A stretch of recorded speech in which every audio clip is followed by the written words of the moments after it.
राधे राधे साथियों, कैसे हैं आप? उम्मीद आप अच्छे होंगे। आज का जो प्रसंग है परम भागवत नाभा दास जी का है। 400 साल पहले की बात है। परम पवित्र तेलंग देश में गोदावरी के तट पर राम भद्राचल की तलहटी में अकाल का भीषण प्रकोर आरंभ हुआ। जनता दाने दाने के लिए भूख से तड़पने लगी। हरे भरे खेत सूख गए, वृक्ष और लताओं की हरियाली समाप्त हो गई। सर और सरिताओं तथा बावलियों के जलहीन कंकाल मन में भीषण पैदा कर रहे थे। भगवती गोदावरी के समीप एक वन प्रांत में परम वैष्णव महात्मा अग्रदास और कली किलेदास एक वृक्ष की छाया में बैठकर विश्राम कर रहे थे।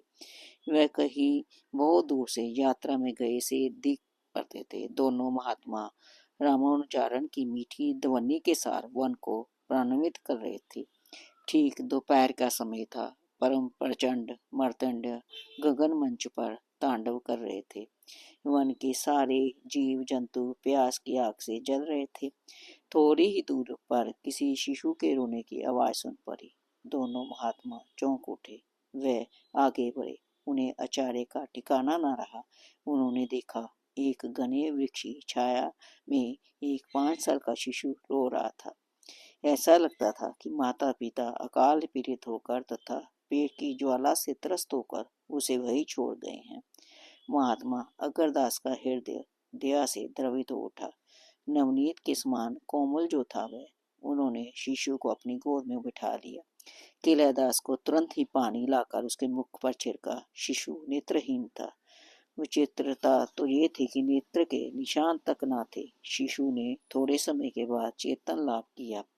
उसके शिशु मुखमंडल पर अपार शांति की ज्योति थी। वह जन्मजात सिद्ध सा लगता था। महात्माओं के संस्पर्श से उसकी आंखें खुल गई। अग्रदास ने परिचय पूछा। शिशु ने कहा, मैं 5 तत्व की देह का परिचय दूं या आत्मा का? दोनों महात्माओं ने ऐसे चमत्कारी शिशु को पाकर अपनी सौभाग्य की सराहना की। नारायण दास नाम रखा तथा जयपुर अंतर्गत गलता ले आए। वहां उनकी गद्दी थी।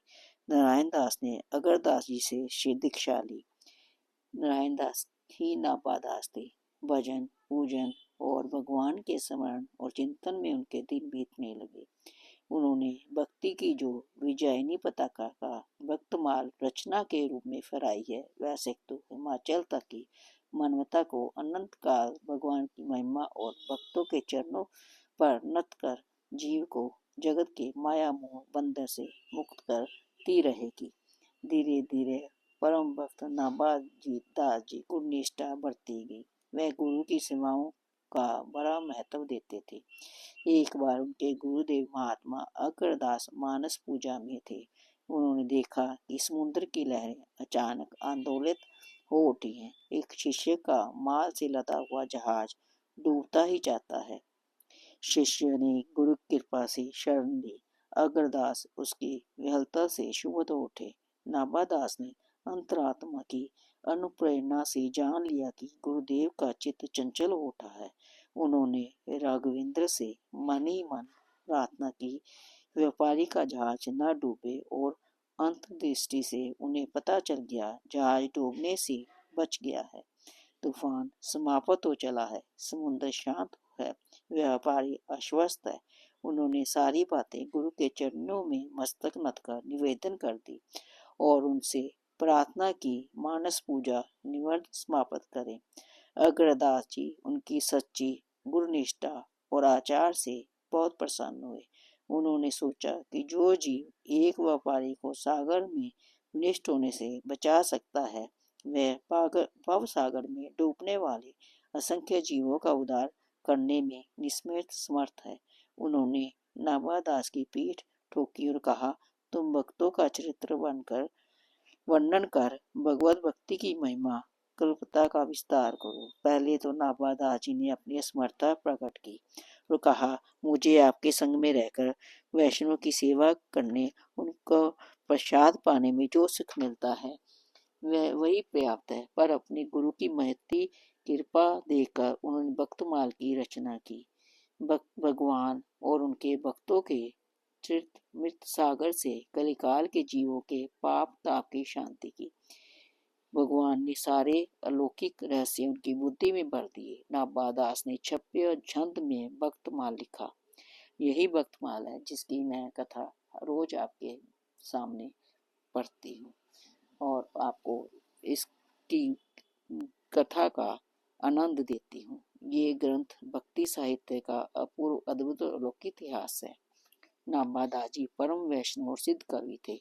उनकी भागवती वाणी ने भक्ति की श्री वृद्धि में महान योग दिया है। उनका भक्तमाल भक्ति का कल्प वृक्ष है। नाबा दास भक्तमाल के रूप में अमर है। वे उनका साहित्य रूप है, भक्ति विग्रह है, जीवन गाथा है। साथियों, ये प्रसंग आपको कैसे लगा मुझे अवश्य बताइए। आप इनको थोड़ा सा सुने, थोड़ा सा टाइम इसको दें तो आपको पता लगेगा कि कैसे कैसे संत हमारी भूमि पर आए हैं और कैसे कैसे भगवान ने ऊपर कृपा की है। अगर आप भी ये पढ़ेंगे सुनेंगे तो आपको भी भगवान के ऊपर आसक्ति और बढ़ जाएगी और भगवान भी आपकी भक्ति पर रीझ कर आपके सामने अवश्य आएगा। धन्यवाद।